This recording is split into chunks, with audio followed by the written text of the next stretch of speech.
वार्तांकन रोखठोक बातमी।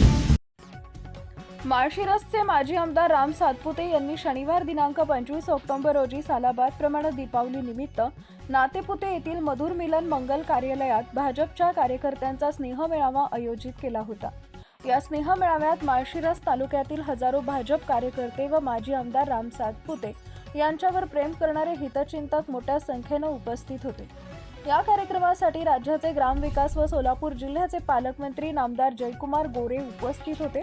या कार्यक्रमाच्या अगोदर एक दिवस माळशिरसचे आमदार उत्तम जानकर यांनी या जिल्ह्यात तालुक्यात मस्ती करायची नाही, जो मस्ती करेल त्याचा कंबरड मोडल्याशिवाय मी राहणार नाही, मग तो कोणताही शासकीय अधिकारी असो किंवा पालकमंत्री असो, असं वक्तव्य केलं होतं। या वक्तव्याचा ग्रामविकास मंत्री व जिल्ह्याचे पालकमंत्री नामदार गोरे यांनी खरपूस समाचार घेऊन आमदार उत्तम जानकर यांच्यावर जोरदार पलटवार केला। यावेळी नामदार गोरे काय म्हणाले ते पाहूयात। जे आहे ते कुठेतरी तुमच्यावरती टीका केलेली आहे की पालकमंत्र्यांच्या कंबरड खरं तर हे संवैधानिक पदाला न शोभणारं वक्तव्य आहे, काय उत्तर असेल आपलं? काहीच नाही, भगवान त्यांना सुबुद्धी देवो एवढीच माझी परमेश्वराकडं मागणी असेल आणि थोडं आवाक्यात राहून बोलावं। एकदमच वायबल होण्याचं कारण काय असतं? नाही, मला माहिती नाही काय झालंय त्यांनी तपासून घ्यावं। भाऊ, आता जयसिंह मोहिते पाटील यांनी एक स्टेटमेंट दिलं की यापूर्वीची निवडणूक धैर्यशील मोहिते पाटील यांच्या नेतृत्वाखाली लढवली, आता यापुढची निवडणूक भाजपचे विधान परिषदेचे आमदार रणजितसिंह मोहिते पाटील यांच्या नेतृत्वाखाली लढवणार। त्यांनी त्यांची निवडणूक कुणाच्या नेतृत्वाखाली लढावी हा त्यांचा विषय आहे। भारतीय जनता पक्षाची निवडणूक माळशिरस तालुक्यामध्ये आदरणीय माजी आमदार रामभाऊ सातपुते यांच्या नेतृत्वाखाली लढली जाईल।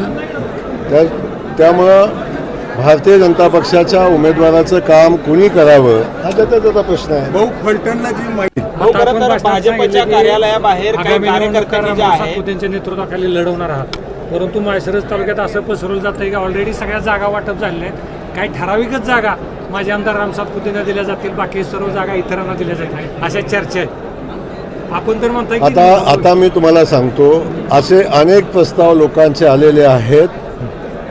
सगळी तिकीट आम्हाला घ्या पण आम्हाला सोबत तरी घ्या, असाही प्रस्ताव माझ्याकडे आलेला आहे। त्यामुळे अशा प्रस्तावांना किती महत्त्व द्यायचं मीडियानं ठरवलं पाहिजे, आपण सगळ्यांनी ठरवलं पाहिजे। पण मी सांगितलेली गोष्ट आहे ती एक जबाबदारीनं सांगितलेली आहे, त्यामुळे ते माझं वक्तव्य आपण जबाबदारीने घ्यावं। अरे भाई, आगे आगे देखो होता है क्या, खूपच लवकर तुम्ही म्हणताय हे थांबलं का, ते झालं का, काळजी करू नका। ऑपरेशन कमळ थांबणार नाही आणि लवकरच तुम्हाला भारतीय जनता पक्षामध्ये अनेक दिग्गज लोकांचा प्रवेश झालेला सोहळा पाहता येईल। महाराष्ट्रातील महत्त्वाच्या आणि ताज्या बातम्या पाहण्यासाठी आमच्या जय हो न्यूज चॅनलला सबस्क्राईब करा आणि बेल आयकॉन प्रेस करा।